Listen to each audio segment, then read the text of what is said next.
a chance discovery. The earth reveals a secret. The grave of a man buried with steel. Don't break, don't break, don't break, because it's quite fragile. Wild lands far to the north. No records remain of lives lived here, nor battles fought. Moments lost to history, but preserved in the earth. The warrior of Janakala. The medieval world, the 5th to the 15th century. Tim Sutherland is one of Britain's most experienced archaeologists. He and a team of specialists try to understand medieval life by exploring the realm of the medieval dead. We have a classic view of the storybook medieval life. We don't hear the stories about the common man trying to keep his family alive. In our stores there are hundreds, if not thousands, of skeletons. Archaeologically speaking, we can now focus in on the medieval dead people. You're looking for clues in the skeleton all the time. And you couldn't help almost look through their eyes thinking, what did they see? How did they die?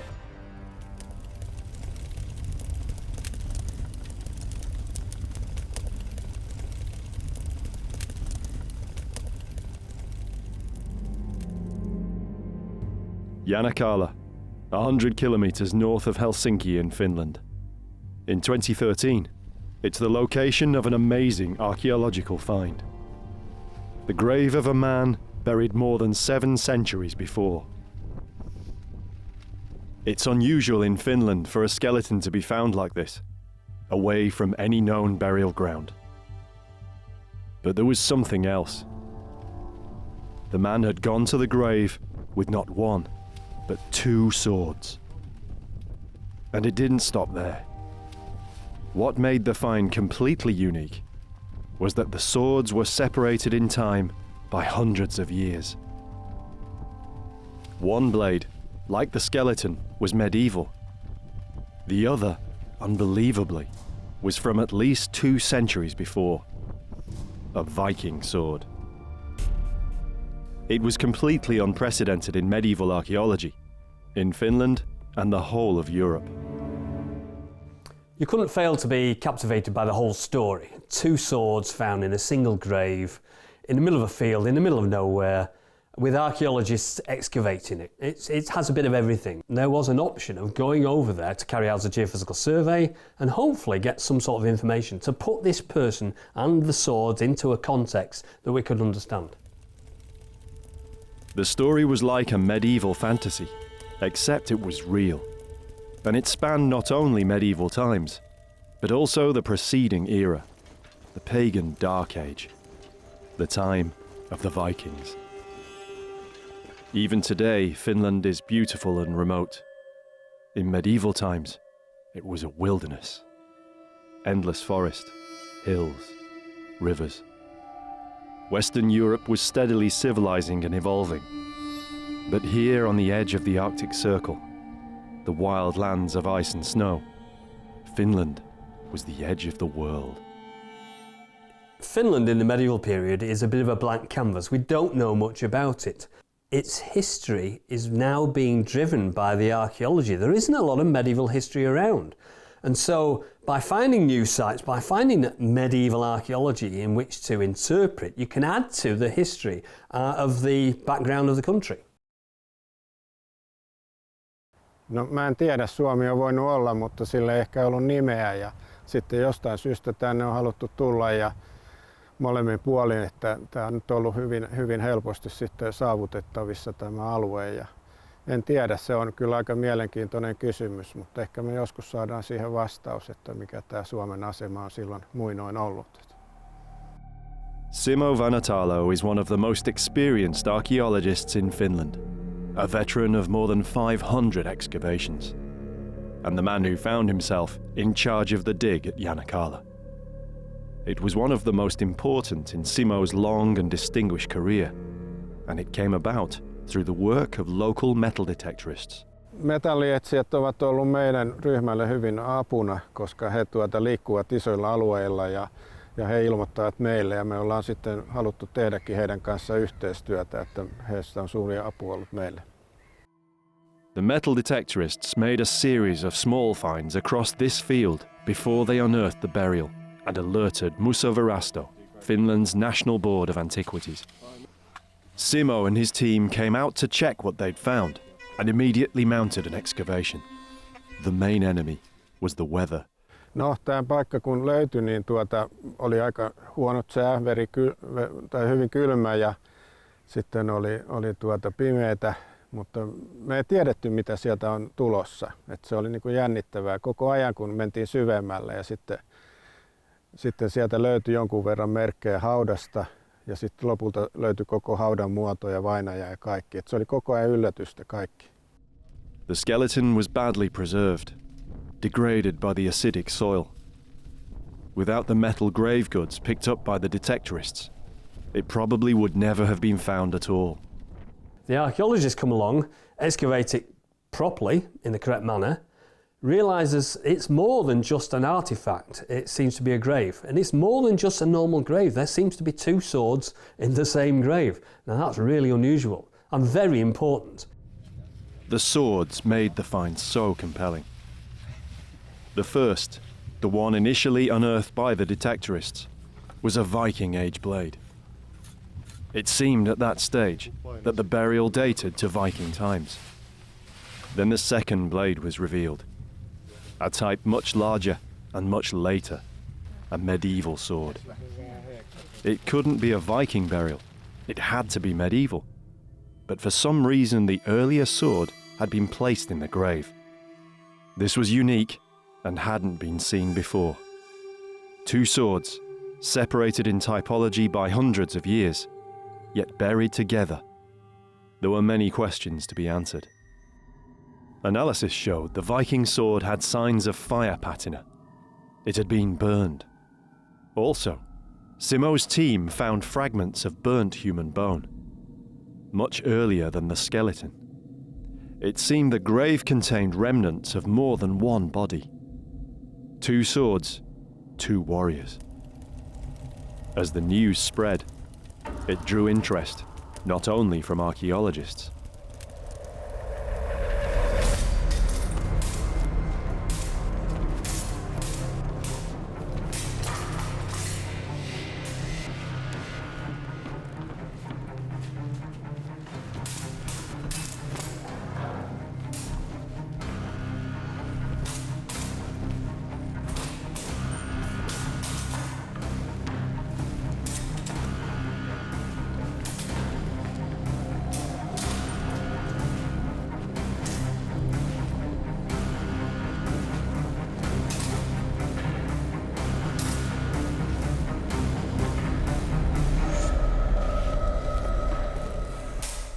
Paul MacDonald has been learning and teaching the art of the sword for more than 2 decades. He's aware of the sword's place in history as a symbol, without losing sight of its visceral purpose. The sword is a weapon first. It's designed to be practical first, and every different type of sword is a very particular tool for a very particular job.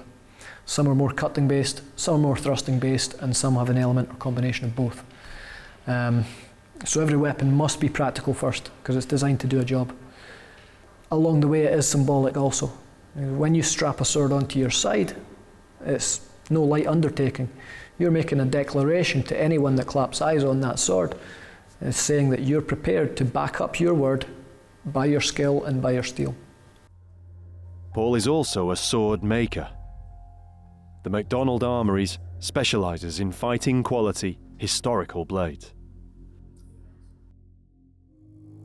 He's come to Helsinki to see for himself the swords of Janakala. He intends to bring these blades back to life. I've always been drawn to unique and interesting projects.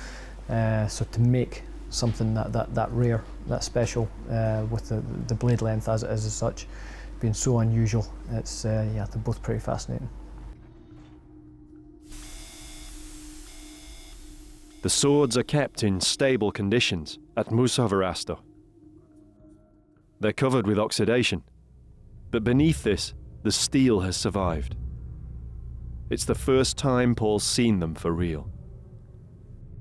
By now, the skeleton burial has been carbon dated to approximately AD 1300. Quite late for the type of medieval longsword he was buried with, meaning that this particular sword, or its type, was still in use here in Finland when designs elsewhere in medieval Europe had moved on. The Viking Age sword might be as much as 300 years older than the medieval sword. Wow, beautiful. The sword is the better preserved of the two, possibly due to having been cremated. Fire patina can protect steel against oxidation.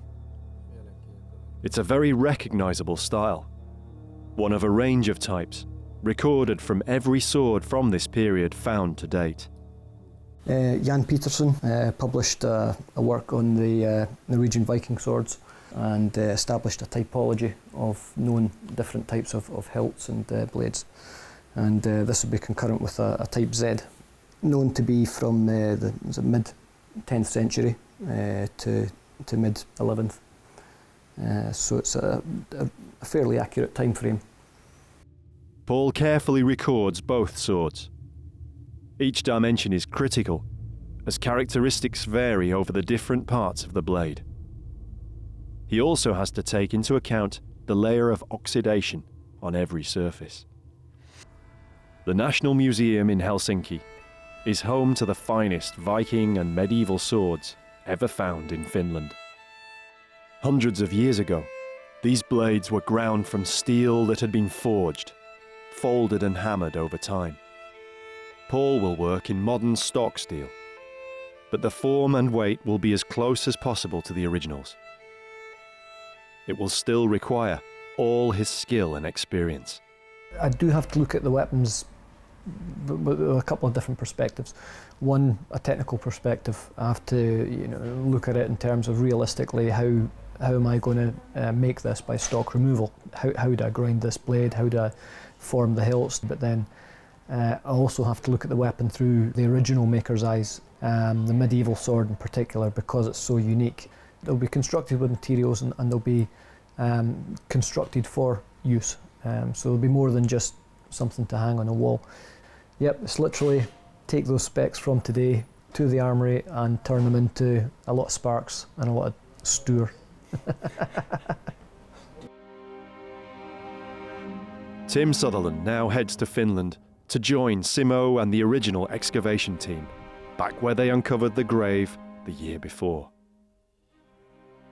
He'll carry out a geophysical survey across the whole site. The 2013 grave is just one find among possibly many more.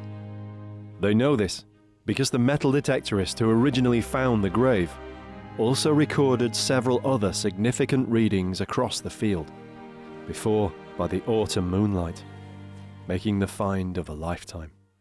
My metal detector gave me a pretty good solid iron signal, and I started to dig it up. And what I found was a small spare blade tip. So I tried the hole again, and in about 40 centimeters there was an axe blade. It is a really, really good find. It's really rare. And I removed the earth more, and suddenly in the bottom of the hole I saw a silvery blade with the text, and I realized just at the moment moon was shining that the silver blade, it was a sword. Discovering a sword like this was so rare that it affected Mikko's reaction. This was a physical reminder of Finland's distant past. It was a shocking and stopping moment because we didn't actually know what to think. It was so weird, so not possible. It should not be here in the place, but it was. And I think that our history is much more than we now know. Mikko reported the find and laid the way for Simo's team to make the excavation. By that time, the weather had closed in. Clear moonlight had given way to freezing wind and rain. So it's approximately a year ago that you were in this field excavating the grave of this person that was found with the two swords? The bones were quite badly preserved, but they were still visible, and you could make out how the deceased was laid in the grave. When we started digging, we just thought that it was one sword that was broken in two. But then especially after we lifted the first piece up, we realized that there was actually another sword, a whole sword, lying beneath. This is the moment when they carefully remove the first sword blade. Excavating not one, but two swords is special for any archaeologist. So I must admit, I've never found or excavated a sword. So that must have you ever excavated a sword before, or anything like that? So that must be quite an unusual feeling as well, because I know I've found some important things in the past. But when you see something as evocative as a sword, obviously, and an individual with it, that must be quite a good feeling. Yeah, and especially when we lifted the longer sword, the complete sword, the thing that went through my mind was, don't break, don't break, don't break, because it's quite fragile, so you have to be very careful when lifted. So. The swords were gently cleaned and left with respect. In Nordic folklore, it's said the soul of the swordsman resides in the blade. Tim gets moving.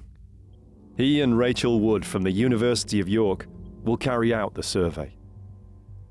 This is the first time they've seen up close the geology of the site. The warrior of Yanakala, it seems, was buried in soil rich in magnetic red granite. And it may be that this is a problem. Using magnetometers in a magnetic terrain like geological granite is notoriously difficult or interesting, to put another way. So we'll have to see. Right.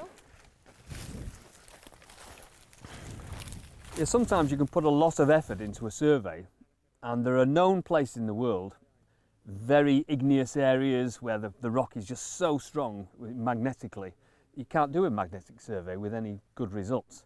So there's a bit of a gamble. We come all the way to Finland to survey this field, and we didn't know that there was big chunks of granite lying around. Nobody told us that. So potentially we could be wasting our time. There's nothing else they can do but try. They start the first few grids of the magnetometer survey.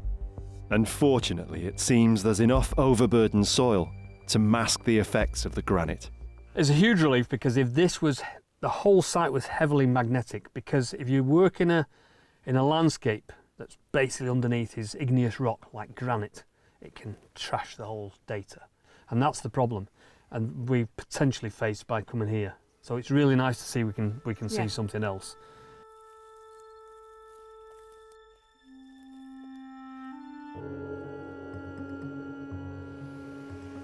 In Edinburgh, Paul has started work.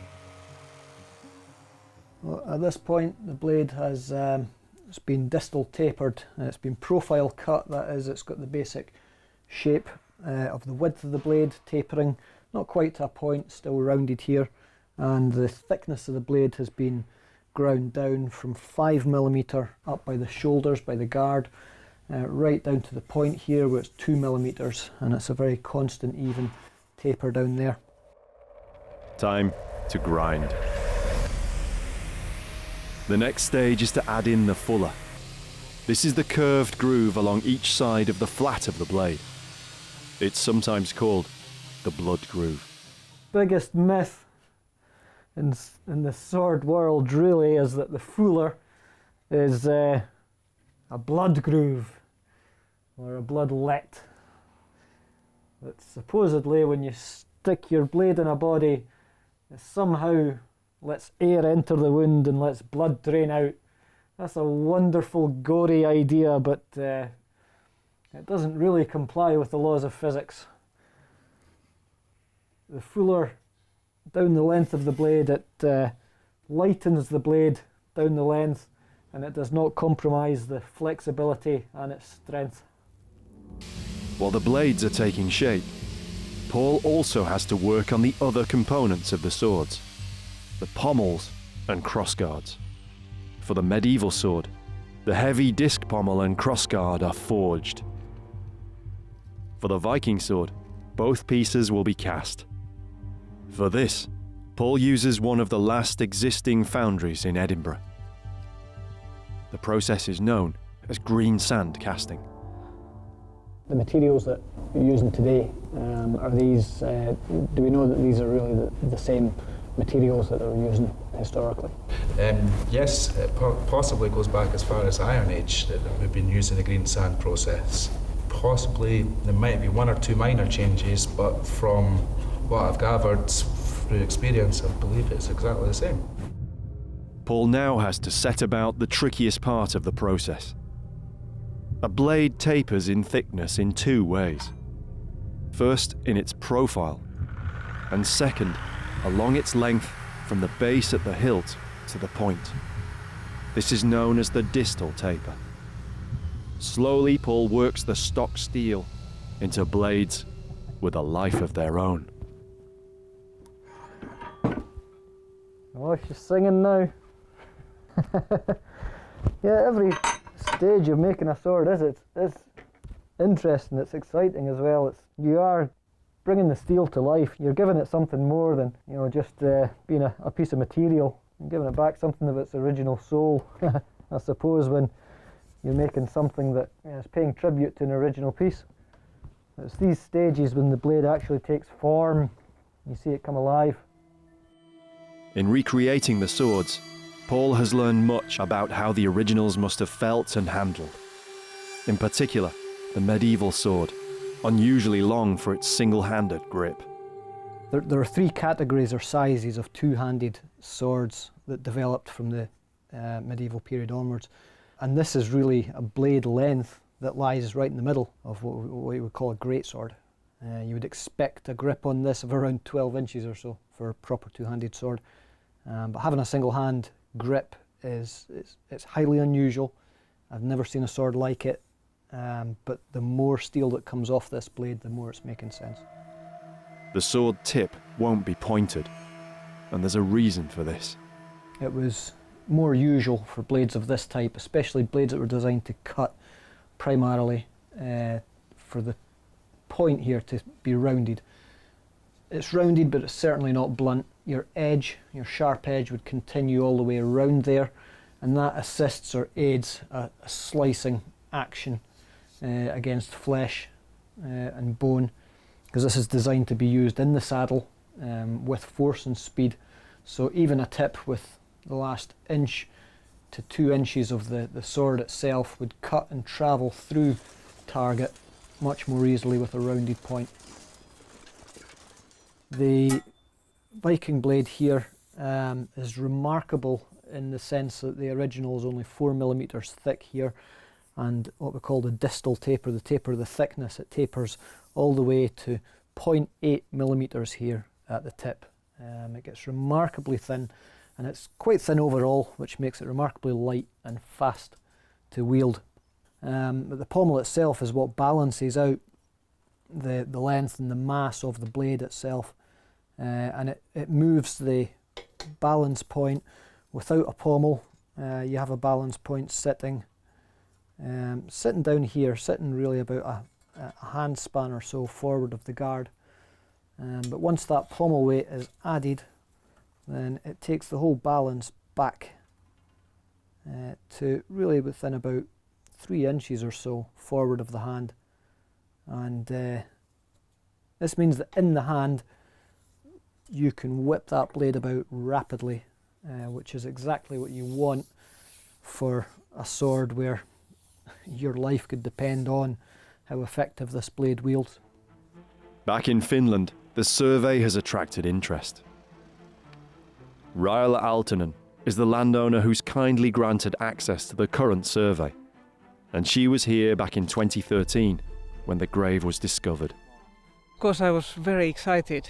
I was looking at them from my kitchen window, and I saw these guys being gathered together on this muddy field, and then I thought, now they must have found something. And as I got a call from them, and they were very, very excited themselves. So I quite often think about that the people who have been walking here and have seen just the same about the same landscape as I see today. And I think that there's something really soothing.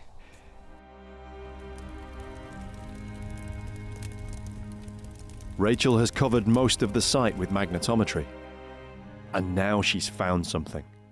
We've got this, which is a strong anomaly, and it goes around there. As if there's a boundary there, we can vaguely see something down there. If we add on another line, we've definitely caught the edge of it. Yeah, I think so. One way or the other.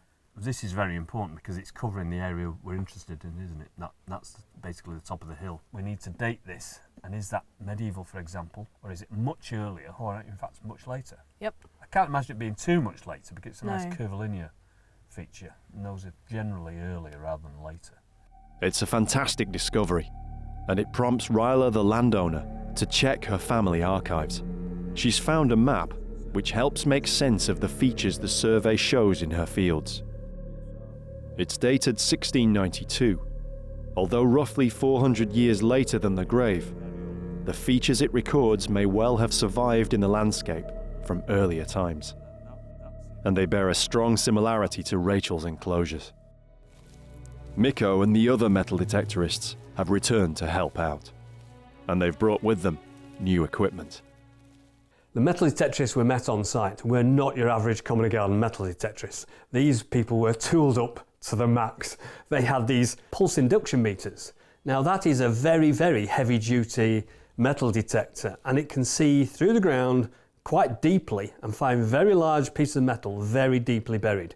And of course that was essential for this site.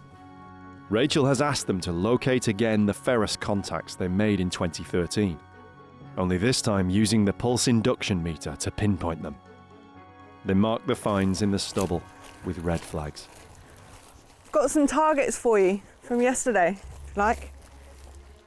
Several of these contacts seem to display similar characteristics, shown by the pulse induction meter in depth, length, and general size. Well, Mikko has just been over this ground with his pulse induction meter. It's such a large coil that he's using that it's very, very difficult to define exactly where it is. So if we can come along afterwards and use a normal metal detector with a smaller coil, we can just scan the ground and make sure that he's in the right place. And then what we can do is try to define some sort of limits to it.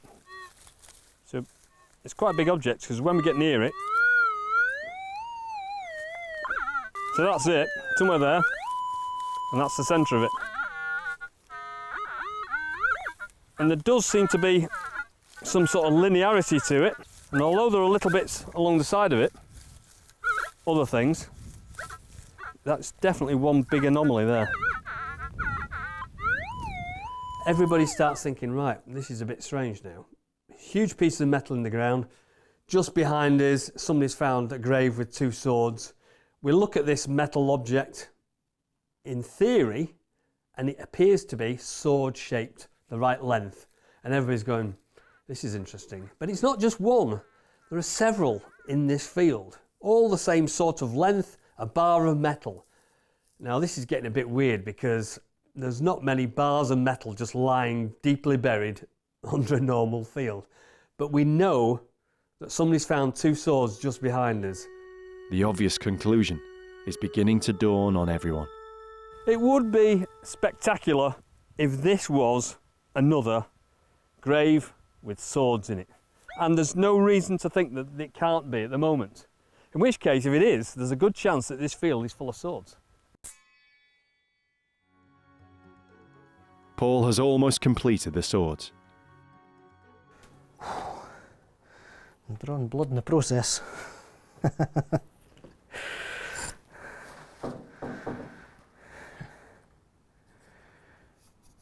She may be ancient, but she's still thirsty. It's been hard work, but a fascinating process. He's learned a new respect for both these types of sword, the people who made them and the men who wielded them. She's remarkably fast in the hand. They're both remarkable blades. Actually hear it sing a little whistle through the air. The Viking sword is a purist weapon, a swordsman's sword. Yeah, I think in closely studying the original and replicating it I think I've personally learned a lot along the way about these weapons, about the craftsmanship that's gone into them, about the technology, which for the period is quite advanced. The blade technology, making a blade this remarkably thin and light, requires it to be remarkably well tempered. So it's clear evidence that their steel making abilities were very advanced at this time, looking at 10th, 11th century. And the sword itself, it's remarkably light and fast. It's just over 1 kilo in weight. It's remarkably well balanced as well overall. And even this grip, I believe, has been ergonomically designed around the hand so that it can be used with either edge very efficiently as well. Yeah, many have the idea that Viking blades are simply held in a hammer grip and crude hacking swords, but this grip allows great flexibility for really cutting and manoeuvring both edges in fluid motion, real swordsmanship. The medieval sword is in a category of its own. Brute force, reach, and power. This sword is very much a different beast altogether than the Viking sword. This is a sword that undoubtedly has been designed primarily for use on horseback, first and foremost. It screams cavalry. It's a cavalry sword, no question. Yeah, this sword carries a blade that is literally almost a foot longer than you would expect for a sword of this period. So I believe that this sword stands alone at the moment in the world of swords from what we know. It's quite unique. The reason for that length and that mass in the blade is for use in the saddle first. It's designed for cutting at troops, at enemy on the deck. This would really create remarkable cutting power. There's just over 3.5 pounds of weight in the hand, and the blade is just over 41 inches in length. And so that gives you a tremendous reach, not just to meet targets, but with this sort of mass and steel meeting targets, you'd be cutting through your targets with this. This is ideal for a man looking to cause some damage on horseback. True cavalry sword. I think one of the questions I had in my head when studying the original sword was, how can this be wieldable? How can this sword work in the hand for the length of it, for the size of it, for the mass? And but of course it had to work. It's an original sword. It's been made and crafted for use. So it was been quite special to replicate it exactly to the same dimensions, and if we use the same mass in the steel overall, then we have the same weight, we have the same balance, and it will move the same as that original sword has, and it moves remarkably well for a cavalry sword. I think this was made for a warrior who knew exactly his job. He knew his job very well, and this has been a custom tool for his job. No play in the pommel, grip, fittings good and tight. That's one well peened tang.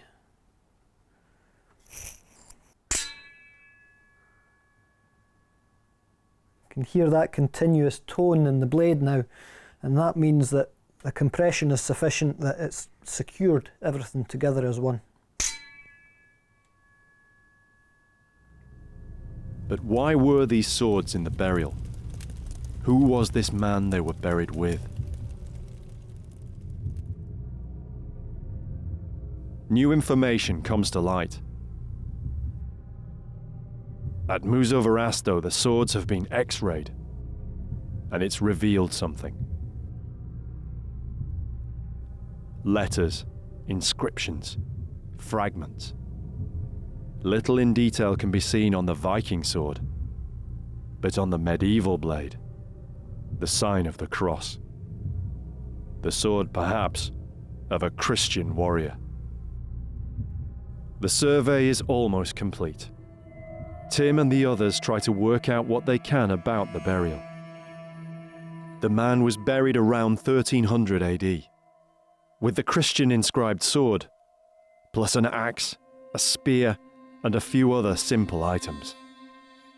But also in his grave, carefully and deliberately placed, were the much older, pre-Christian remnants of a cremation, the burnt Viking sword, and burnt human bone. But significantly, there was not enough bone to represent a whole cremated burial. There were just a few pieces.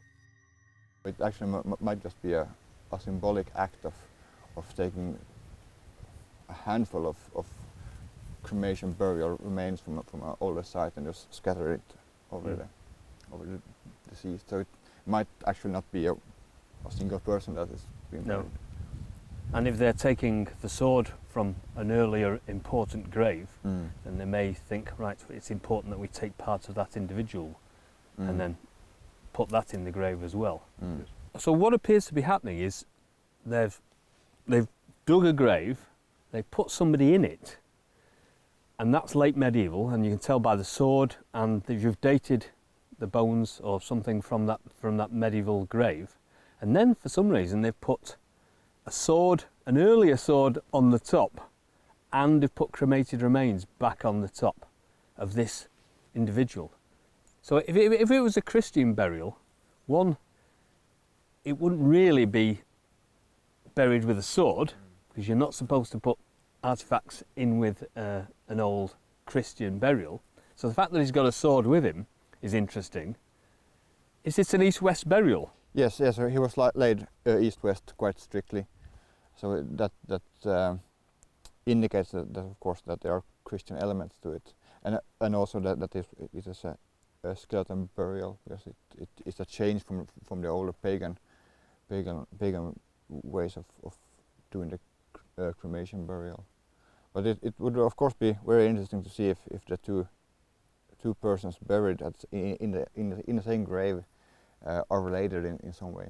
Maybe it is his father or his forefather that is, yes. So it's almost as if the person who was buried, the first person who was buried, or the later Christian person, we're assuming it's Christian, but there are elements of an older religion to it, because he's got a sword with him, which is not a Christian thing to be buried with really, but also he's got another person buried with him and his sword, which is really unusual. So it looks like it's important that this later individual wanted to form some sort of connection with the other person, either with a small amount of human remains, but specifically the sword. And the sword might have been a family heirloom that his family had had for hundreds of years, or it might be something that was seen as a symbol of power to a local chieftain or somebody else who was a local person of importance, and therefore he was claiming that power and putting it in his grave. So we don't know, do we? It could be family related, it could be a political situation. So again, that's another question that... because in this time when this burial has taken place, it's a time of change here in Hawaii. It's the time of the Christian area getting started, and also a power struggle between basically east and west, between Novgorod and the Swedish realm. So it's a really interesting time period also, with fast changes and well, that is almost reflected in the grave itself, because if it is a Christian burial, but it contains swords, especially a pagan sword, that it's almost as if the person who is dying is hedging his bets and saying, yes, I'm a Christian, but my family have always been pagans, and therefore I'm not too sure yet which way I am going to go. Yes, but there are, for example, examples I know from Sweden where they have burials with a cross and also a Thor's hammer in the same grave. So they have made sure that they have both religions. Yeah, I think so. And then later, when the Christianity dominates completely, then of course you shouldn't have the sword in the grave, because you're not really allowed to have grave goods. That is a very pagan thing to do. And so this person is a bit of both, isn't it? Especially looking backwards onto something that was obviously very pagan into the Viking sort of period. Little is now known about the incursions made into Finland in the late 13th century by both Novgorod and Sweden. The pagan Dark Ages were being transformed by the spread of Christianity. What I found interesting is trying to get into the head of this man who was buried there. We're talking about a Christian cemetery that potentially is on the cusp of becoming Christian from the old-fashioned paganism. In which case, what is this man doing there with a sword being buried in his grave? And it's almost certainly connected to the fact that he was a warrior. He was somebody who used a sword. And also, what were the warriors doing there? It's probably related to the armed conflicts related to the Crusades. The Crusades to the Middle East, which began in the late 11th century, opened the door for religious campaigns wherever Christianity sought to prosper or expand. The pagan lands of Finland were the object of many such attentions. Back in York, Tim and Rachel have processed the data. They're comparing the results with the 1692 map. If you look at the old map, right in the middle of it, in the place we're interested in, there's an enclosure in the middle of the field. But we don't know what it is, and it doesn't tell us what that enclosure refers to. But what's really good and very interesting for us, if we superimpose the magnetic data, and then we can zoom in, we can see that it coincides absolutely exactly with this feature, this enclosure that you found on the magnetometer survey, which can't be a coincidence. It's got to be the same one, I think. The feature Rachel located is some kind of enclosure ditch or embankment. It's a fantastic find, but what it was, a settlement, a fort, a burial ground, or something else entirely, can't be known until the site is one day excavated. Only then will it be known if the 2013 skeleton was the only warrior of Janakala to have been buried in a grave of swords. One thing we don't know is what these pieces of metal relate to.